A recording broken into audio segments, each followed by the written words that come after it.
Beloved, few things in Jacob's life have been easy, and few of them seem to have come about in what might be called the ordinary way. You'll remember his marital escapades. After walking alone for hundreds of miles to Haran, the very first woman he meets becomes the love of his life, Rachel. But then, in a sort of strange contract, he has to work 7 years for her hand, and then her father substitutes her older sister, Leah, on the very wedding night. So Jacob ends up having to work another 7 years. And so after falling into the sin of bigamy, having 2 wives, he then ends up taking 2 concubines, so that he has 4 wives. Not the easy, normal, simple way with Jacob. And not only does he not marry in the normal way, but that's true even when it comes to having children. He has a whopping 12 sons, including one tail ender, Benjamin. Half of them come through a largely loveless marriage. The last 2 come through a very loving marriage that had been childless for some years. And the other 4 sons were born to concubines acting on behalf of their mistresses, his 2 main wives. And of course, this strange, sad story that we looked at last week involves the tears of Leah, the envy of Rachel, and the trade of mandrakes, of all things. With even the very names of the 12 sons serving as a sort of permanent record of marital intrigue and heartache. So I say, given the strange ways Jacob came by his wives and came by his children, you will not be surprised this morning that Jacob didn't come by his wealth in the usual ways either. What are the normal ways of attaining earthly goods, whether a few or a lot or an awful lot? Well, some of the ordinary ways involve working and saving and making deals and investing and even inheriting. If you say, well, how did Jacob come by his wealth? Well, there's a certain amount of working involved, all right, and a certain amount of dealing, although you can hardly say that word without wincing in his case. But as we will see, not just working and dealing, but some really bizarre antics, not to mention, and that on his part too, some downright skullduggery.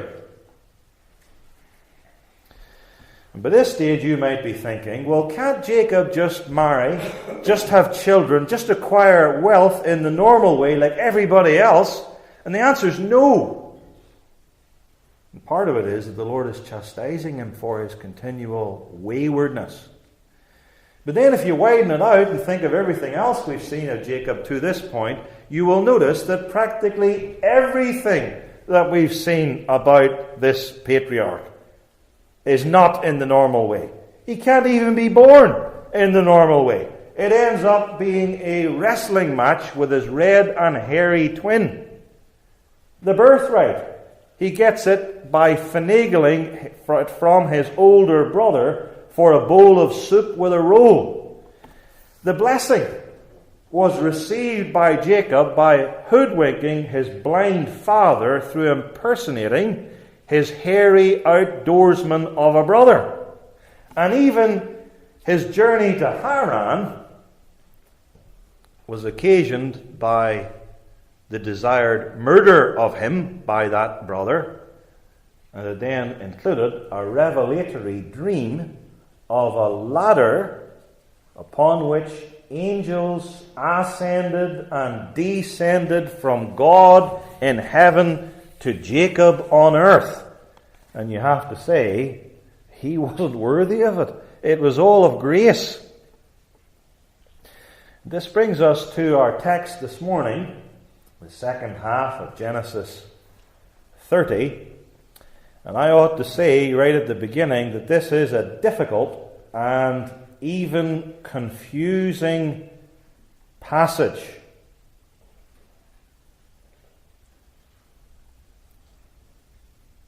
I would say personally that in my own reading through the book of Genesis, if someone had said to me, "What's the hardest bit? What's the bit you don't understand?"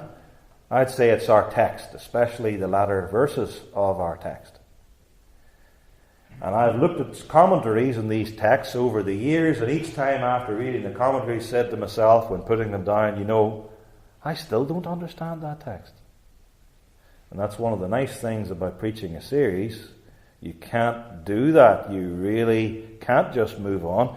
You have to study it. And so I say to you that in your own reading of the Scriptures, or with your family and family devotions, because Genesis is a particularly good book for that, you've probably wondered about this passage too. And even when we read it earlier in this passage, you said to yourself, I don't really understand what's happening there.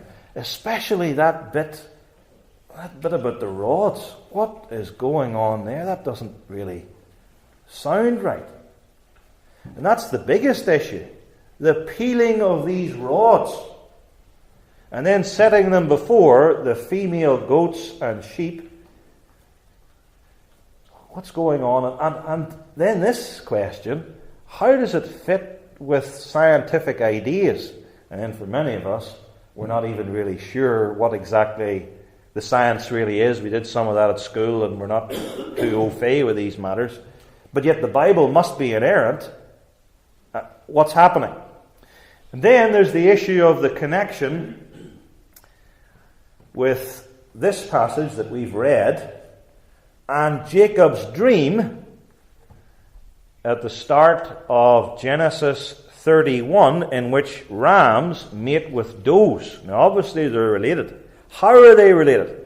And this is a good example of the difficulty with the commentators, because if you read 4 commentators, you might well end up with 4 different views. And throw into this other exegetical issues, because there are a number of questions. And the difficulty is that if you go one way with this option, then that kind of leads you another way with something else. And then how does all this fit with the life of Jacob? So my method needs to be explained at the start of this sermon. There are sermons, the majority of them, when I will explain deliberately and explicitly and say, now here are the positions which different people hold. I believe that this is the right position for these reasons. And then we move on. Well, this morning's sermon, and I'm saying this by way of being upfront, is that I'm not going to do that much. And I'm not going to do this because I'm afraid that if I were to do it, because there are so many issues, and they heap up, and then it gets more and more complicated, that I'm afraid that some of you at least are going to get lost. And that may well, of course, be my fault not explaining it well. I'm afraid that too many of us would lose the wood for the tree, so we are going to stick in this sermon, by and large, by simply presenting what I think to be the correct exposition. And it's going to be orthodox, don't worry. There may be different views. Maybe you'll come to a different view. Maybe you'll read another book and it has a different view. What I'm presenting is orthodox, and you'll realize that. And there's a certain liberty of exegesis. We can't go into all the details. We're sticking to the main line. And then tonight, we're going to look at the first part of Genesis 31, including Jacob's dream with the mating goats or sheep. Because the end of chapter 30 and the start of chapter 31, they really belong together. They shed light on each other. And together they present the full picture. And so if I didn't do this, I'd leave you kind of hanging after the end of this sermon you still wouldn't have it, and I don't care to do that. We're going to do the two together to get the complete picture. Now, after that somewhat convoluted explanation, let's jump in to this issue, the theme, how Jacob came by his wealth. First, we're going to look at the Ovine Deal, and ovine means pertaining to sheep. Bovine pertaining to cattle, feline pertaining to cats, ovine pertaining to sheep and goats. The Ovine Deal. Was that how he came to get wealthy? Second, his gross duplicity. Is that how he got wealthy? And third, his underlying theory. And when I speak here, of course, about wealth, I want to say this too at the front. We're not saying that God promises all Christians wealth, but in the Old Testament and with the patriarchs, the wealth was a sign of the spiritual blessings of God for the New Testament people of Christ, who are blessed with all spiritual blessings in heavenly places in Christ. How Jacob came by his wealth. Was it 1, his Ovine Deal, 2, his gross duplicity, or 3, his underlying theory, or, and this isn't the fourth point, something else? Verse 25, the first verse of our text reads, "It came to pass, when Rachel had borne Joseph, that Jacob said unto Laban, Send me away, that I may go unto mine own place and to my own country." The issue of time comes up here because now the second period of 7 years is up. Jacob has fulfilled his obligation.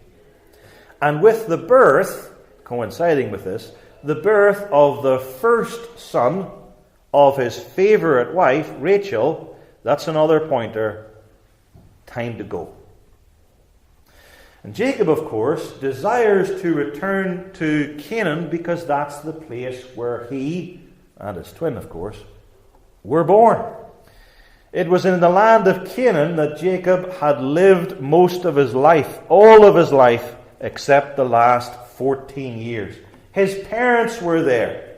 Isaac was definitely still living, and Rebekah, well, we're not sure, maybe she was still living, or maybe Jacob thought that she was still living, but so much was calling him back to the land of Canaan. It was the place where he was going to inherit, and his seed in the years to come.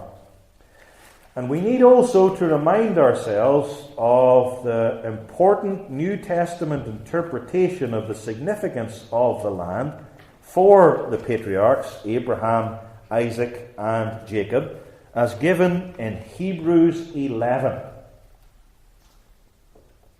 Abraham, Isaac, and Jacob confessed that they were strangers and pilgrims on the earth.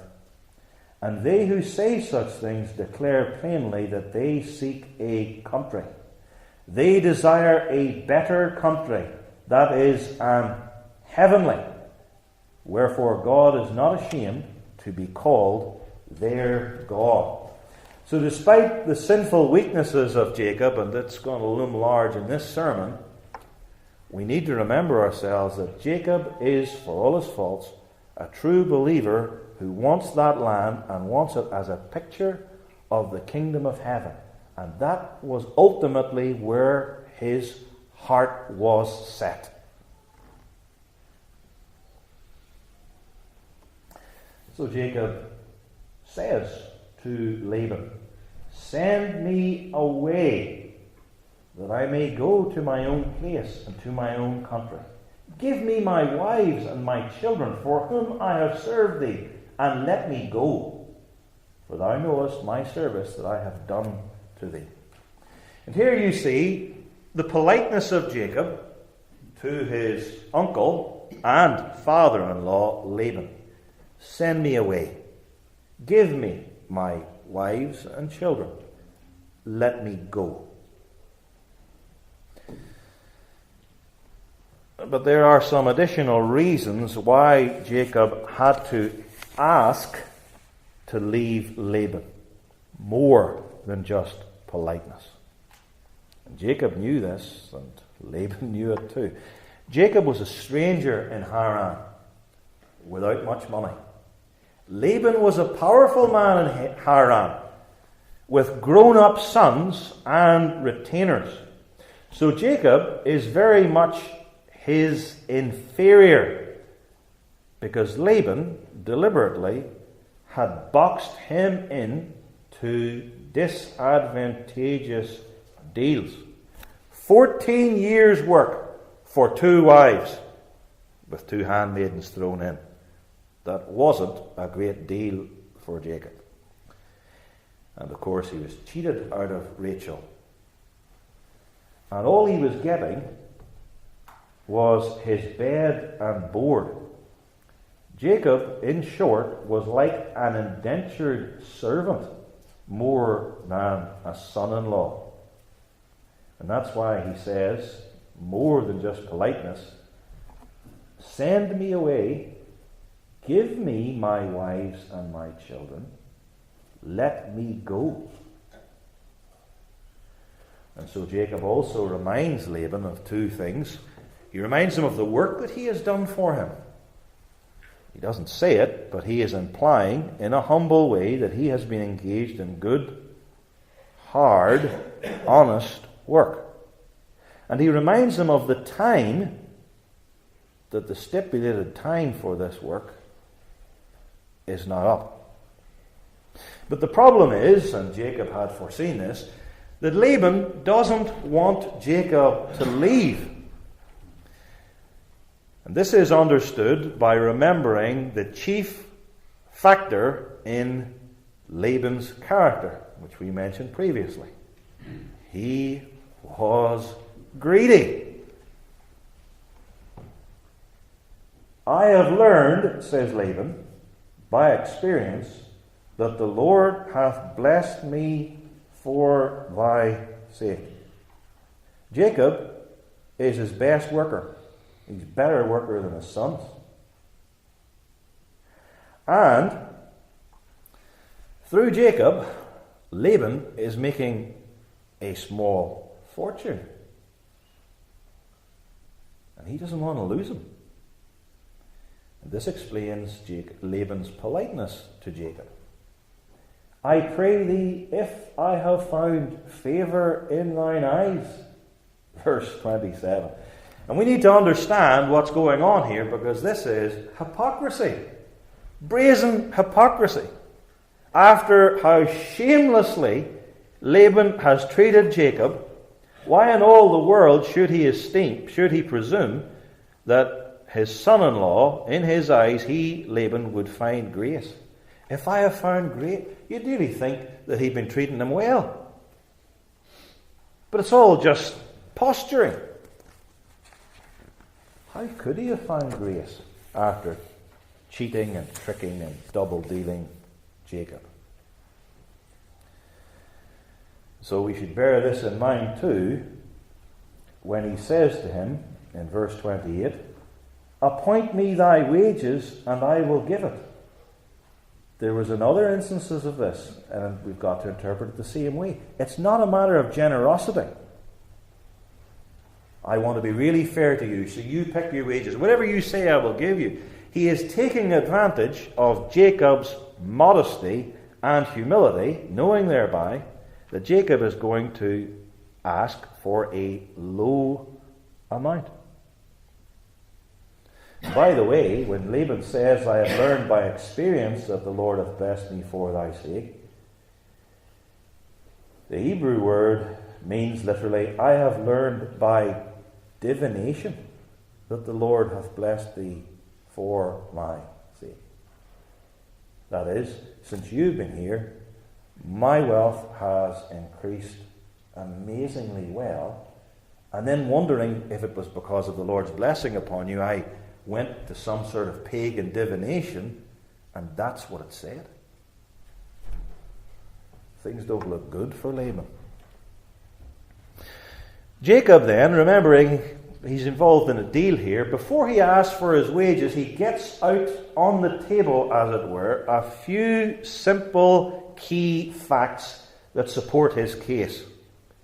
Again, he gently reminds Laban of the quality of his work. Thou knowest how I have served thee. He reminds him how useful Jacob has been to his father-in-law. For your livestock was little before I came, and it is now increased unto a multitude. And the Lord hath blessed thee since my coming. Before I came, you were a very small farmer. He's putting it more gently than I'm just doing. And then, after I came, and through my work, you're a really big farmer. And yet, he presents it humbly. He just says, since my coming. You know how I've worked. You know how useful I have been to you. And now you know also, because I'm going to mention it to you, that I've got to provide for my large young family. 11 sons and daughters, 2 wives, 2 concubines. And now, when shall I provide for mine own house also? I've worked hard. I've been of great use to you. I've got to provide for a family. Laban, keen to get to the bottom line, asks again, what will I give you? Whereupon Jacob makes the following proposal. Okay, I will not leave immediately. I will return to shepherding for you. My wages shall be the marked sheep and goats. A little bit of background information here. Typically, at that time and place, sheep were white, like ours.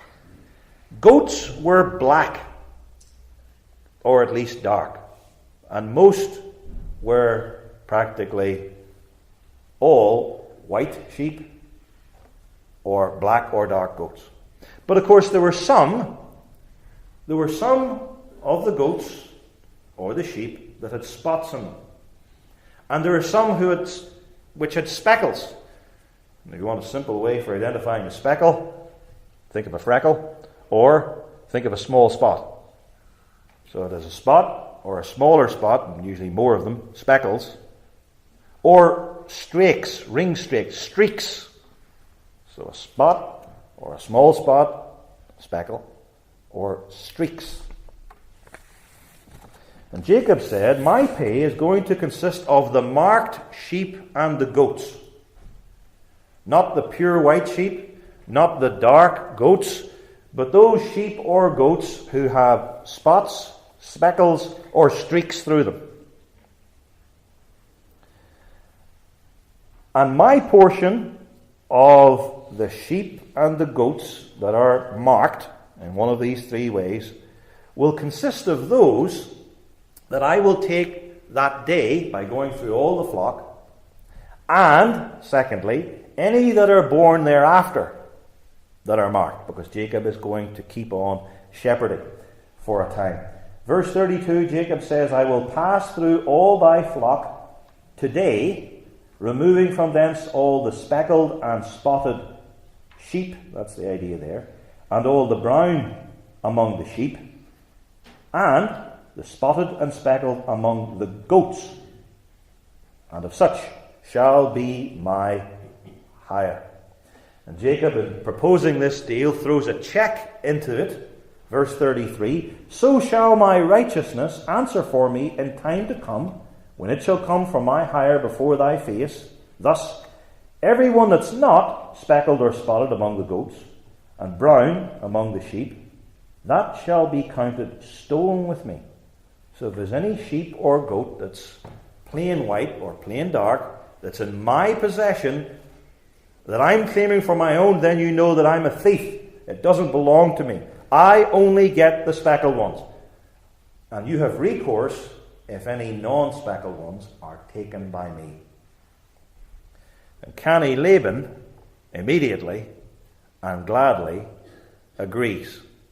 These terms suit him down to the ground. He's not going to say, well, I think I'm going to push for you're only getting half of those. He knows that these terms really suit him as they are. Laban says, verse 34, behold, I would it might be according to thy word.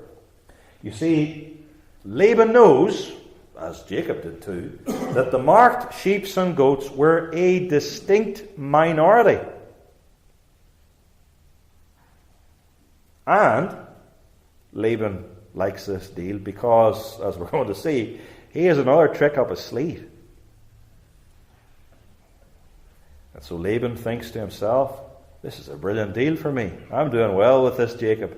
He is making me rich like crazy. And I'm going to get a few more years' work out of him. I'm going to keep him. I'm going to have more work.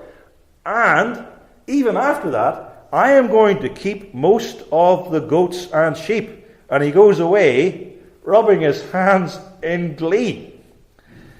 This is the first part of the sermon. This deal between Jacob and Laban. This Ovine deal. The deal regarding sheep and goats. And the question of the sermon that runs through it is this. Is this how Jacob became wealthy? Well, it hardly looks likely. You don't become wealthy by making bad deals. Because these marked sheep and goats are, as everybody knows, minority. And then things get worse for Jacob, because Laban immediately double crosses him. Because, contrary to the deal, not Jacob, but Laban gets to the flocks first and sifts them. And what did Laban do in sifting them and dividing between the unmarked and the unmarked, the marked and the unmarked? To whom did he commit the marked goats and sheep? He didn't give them to his son-in-law Jacob. He gave them to his own sons. And where did Laban and his sons put the marked goats and sheep?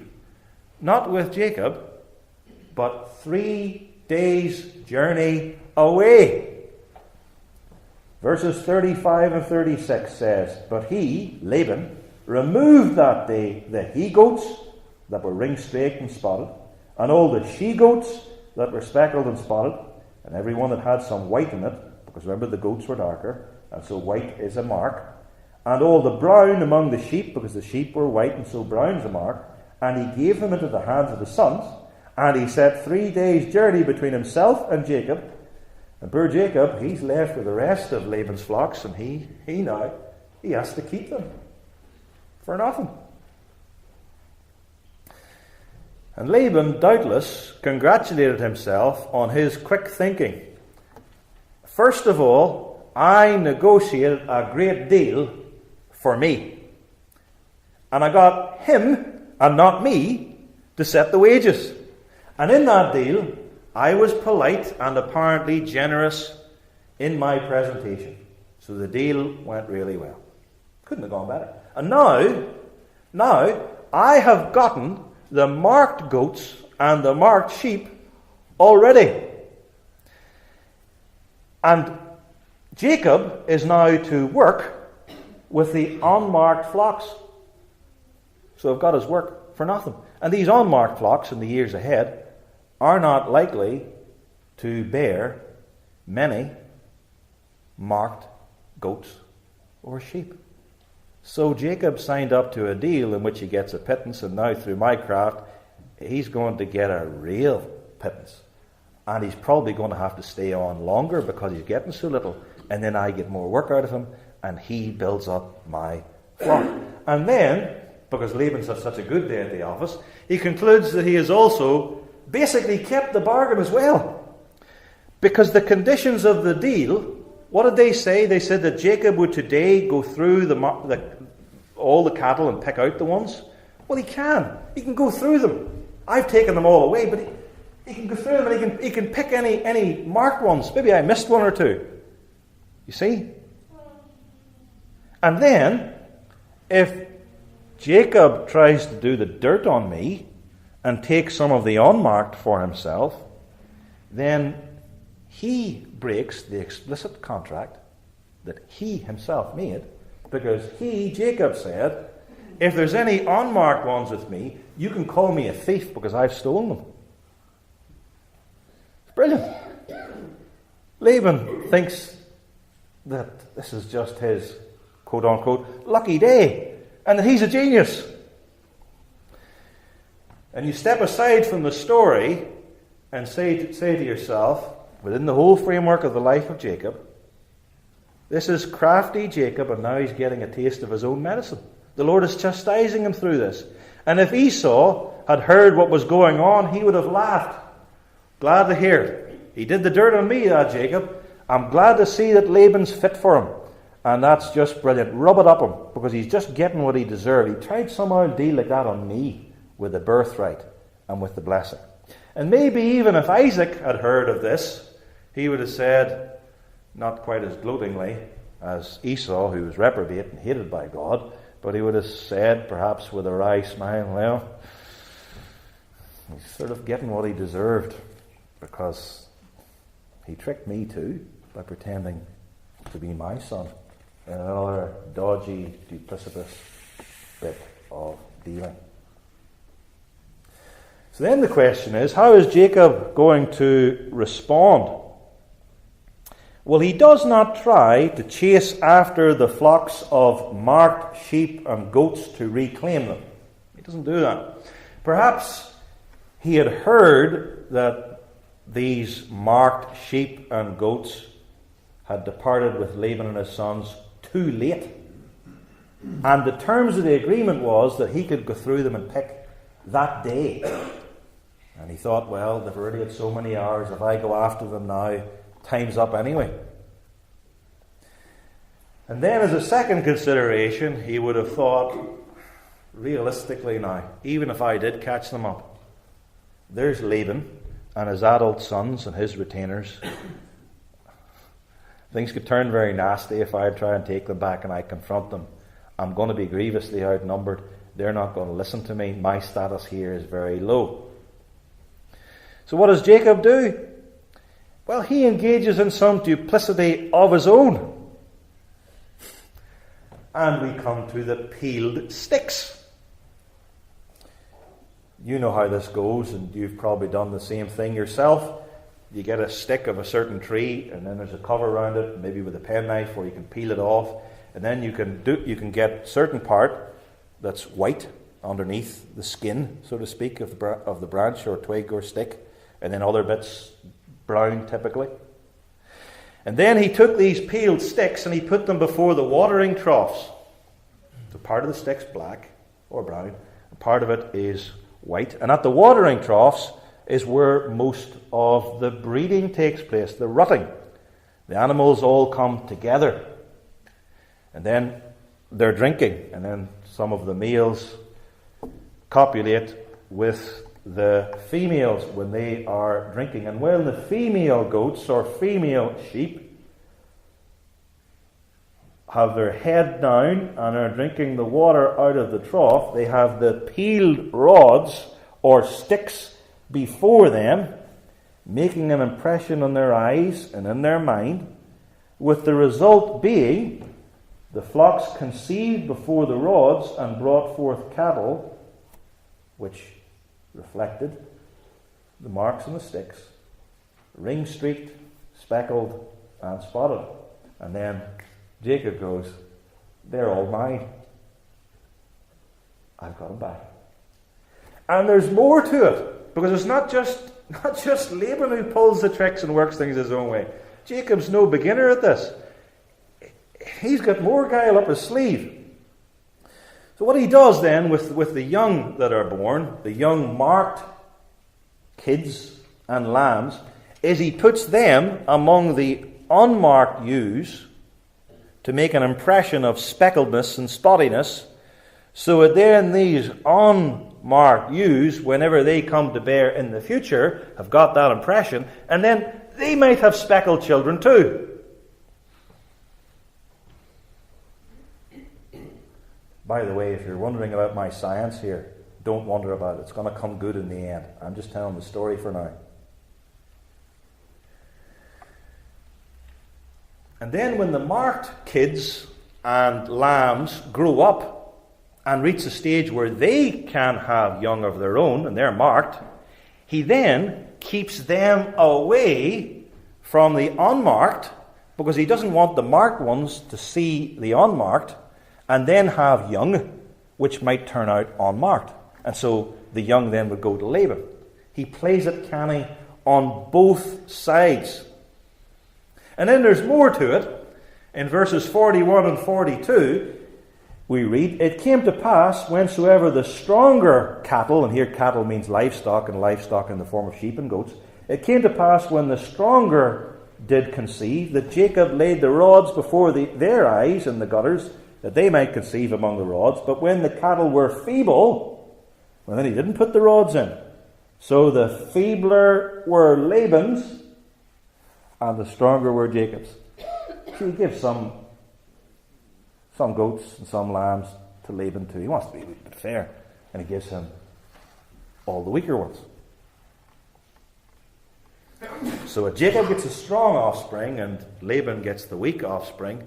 And you start off with 100% unmarked, and then as the years go by, the percentage of the marked gets bigger and bigger, and the percentage of the unmarked gets smaller and smaller.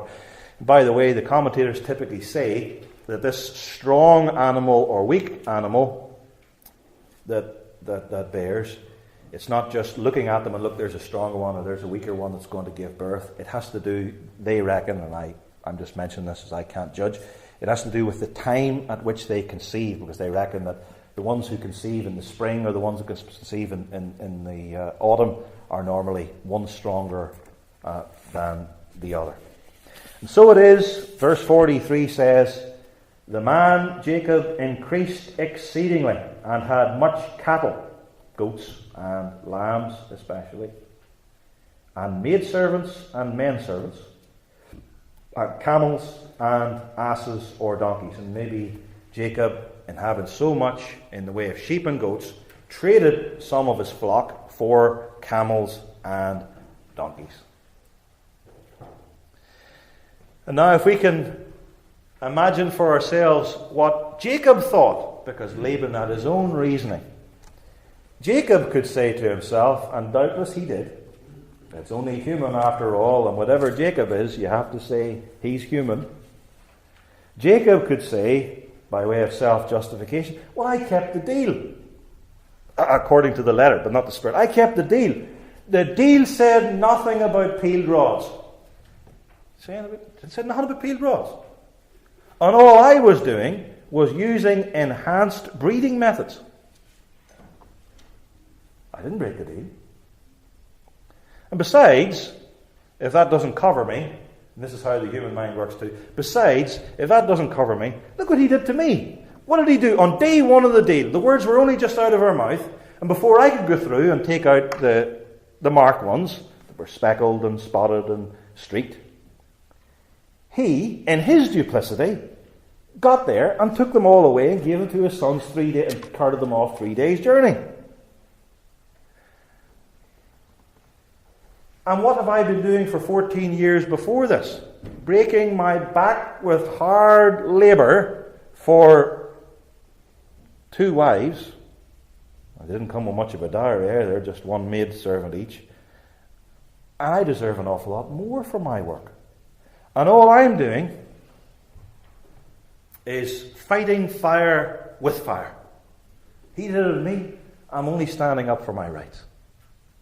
And in these sort of hodgepodge arguments, 99% of men would say, that good enough, you've justified yourself.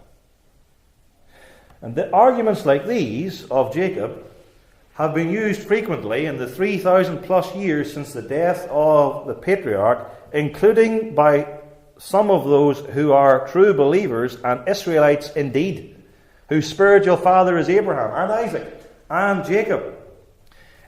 And here are some of these awfully impressive arguments for a bit of sneaky duplicity and dirty dealing. Here's the first one.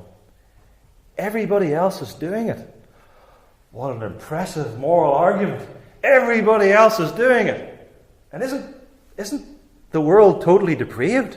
So you're saying that you can do it because totally depraved people are doing it too. Marvellous.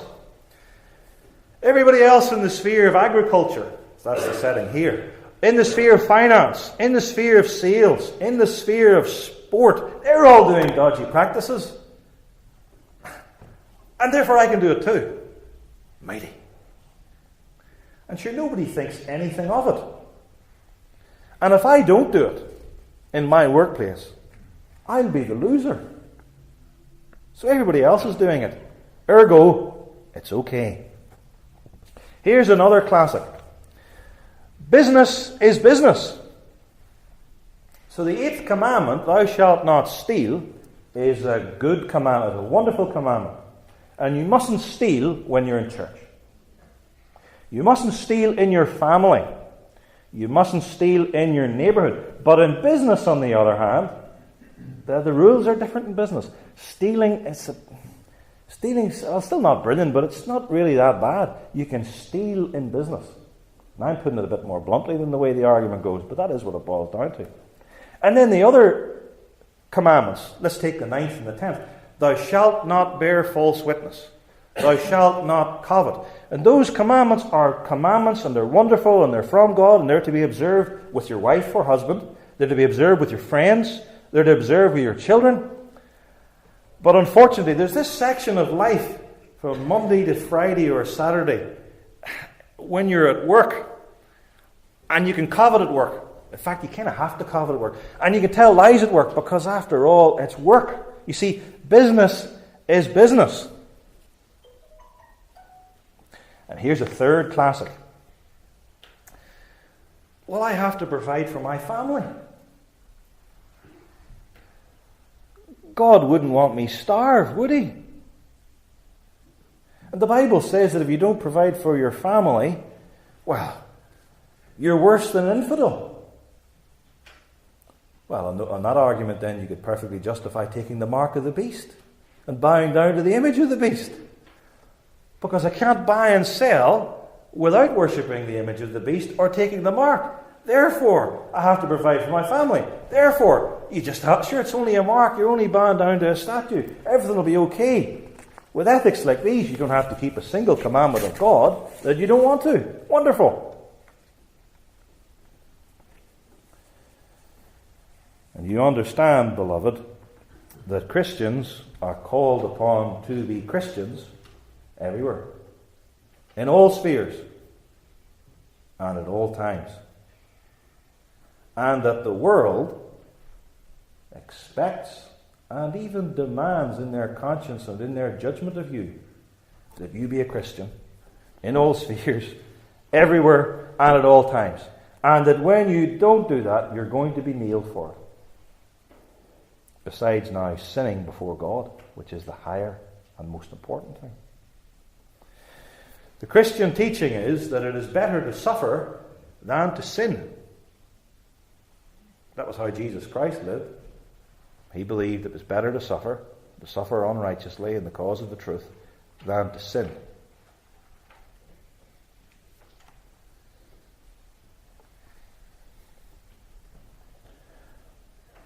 And you all know that. But all of us struggle with that at certain times, in certain tricky positions, especially if we've already sinned, especially if we're on the back foot. And then you feel, well, I just have to sin, and hopefully it's not that big a sin, and hopefully it won't get me into much trouble. And hopefully God will forget it, and hopefully I'll forget it. But it isn't as easy as all that.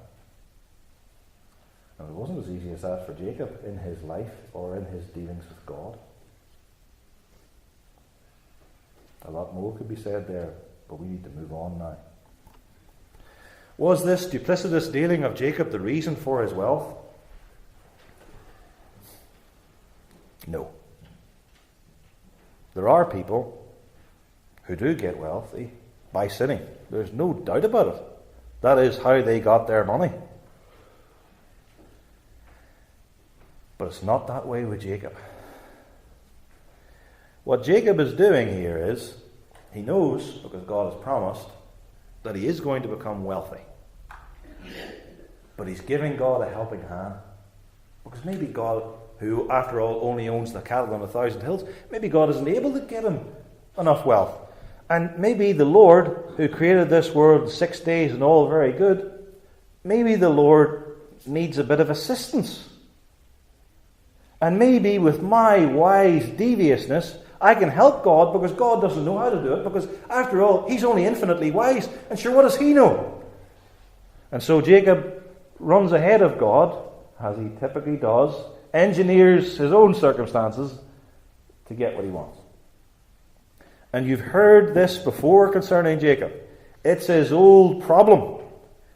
He wants the birthright for the right reasons. But in Genesis 25, he takes advantage of his brother and does him out of the birthright by selling him a mess of pottage. In Genesis 27, he wants the blessing. That's good. The blessing is rich, salvation in Jesus Christ. And therefore, he pretends to be his brother and dresses up like in the pantomime. And now here, in chapter 30, God has said he's going to be rich. And so he'll give God a helping hand and engage in subterfuge and deception. Which brings us finally to the issue that has popped up in your mind when we read it, through this sermon and probably other times when you read this passage on your own. The underlying theory of Jacob.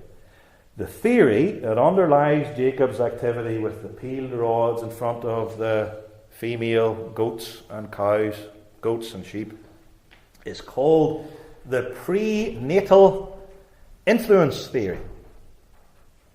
The prenatal influence theory, prenatal before birth, and then also called the maternal influence theory. The idea being that if a pregnant animal or woman, especially even at the time of conception, but sometimes often during the period of pregnancy, has in front of her something very striking, and that impresses in that woman or animal's mind, then the young which that female produces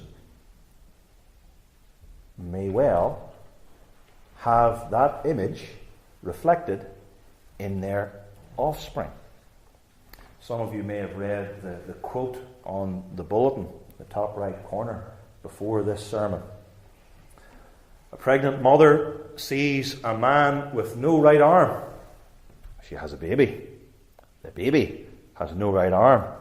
Ergo, there must have been an impression made in her, and that came out in her child. And there are various ancients and even some moderns. Descartes, the philosopher. Aristotle. Some Greco-Roman historians, some in the early church, some later in the church, reckoned that this was indeed the case. This prenatal or maternal influence theory. And I imagine there are still some people in the world today who hold that this is the case. And now we need to notice, and I've seen in looking at you some funny faces, and they've made an impression upon me. We need to realize that Genesis 31 teaches that Jacob held this theory and acted upon this theory. But Genesis 31 doesn't teach that this is true, or that God is giving us an insight into what happens in the birthing of children through this influence. The Bible records for us that Jacob held this. Now, we don't have access to the mind of Jacob, but there were probably lots of things in the mind of Jacob that were nonsense. Now, this is one of the things in the mind of Jacob that is nonsense.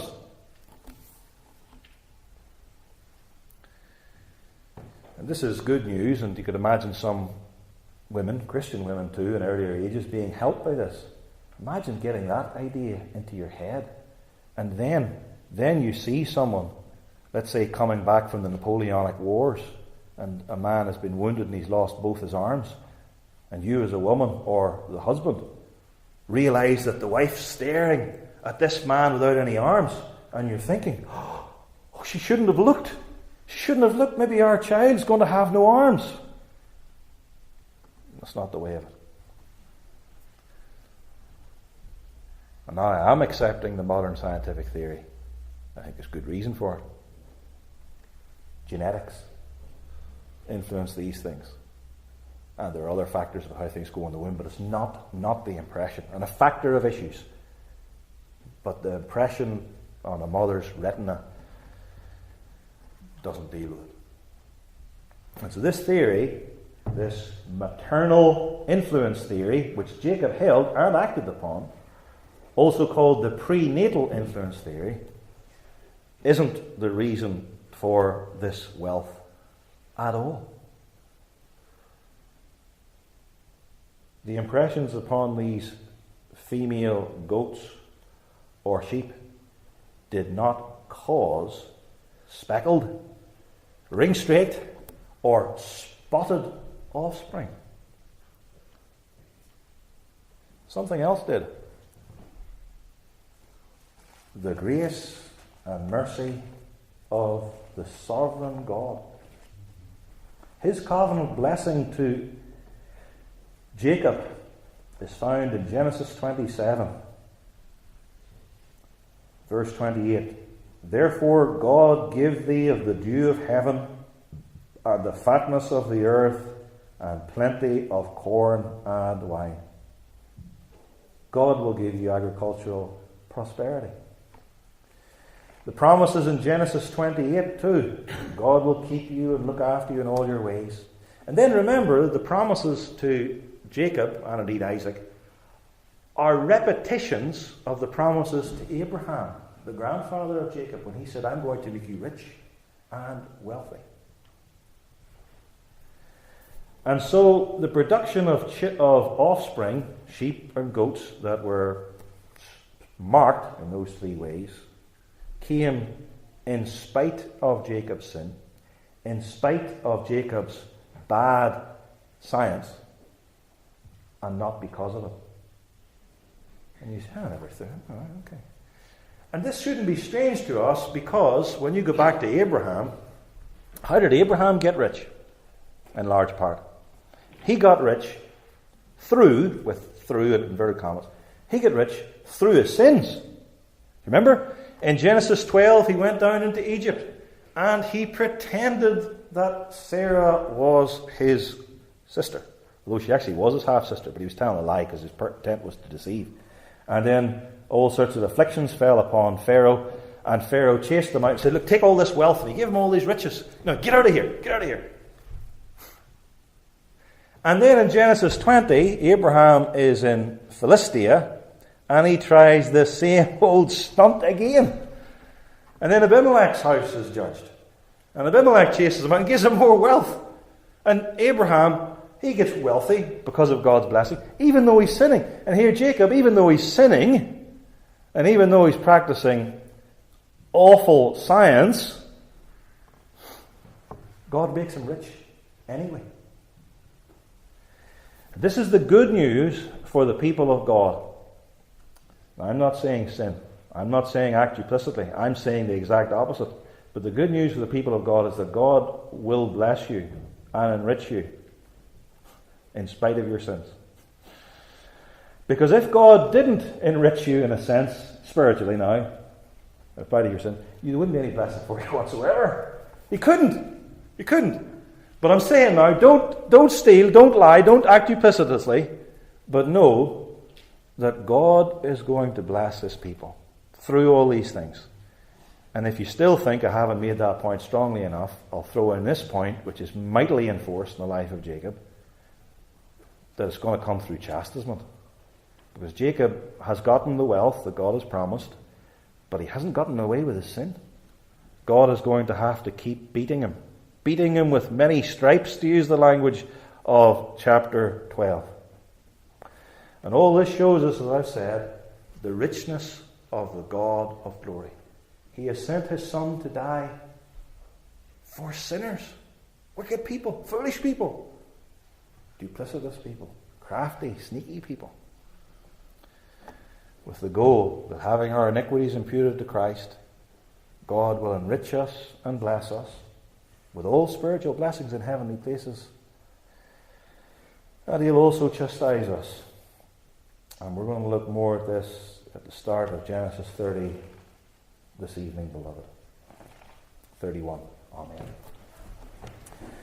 Our Father in heaven, bless to us thy word, give us understanding from the Holy Scriptures, and take from us, remove from us all deceit and lies, and teach us to go with our conscience and according to the word, and not fear consequences. Grant us this blessed lesson, for we ask in Jesus Christ our Lord. Amen.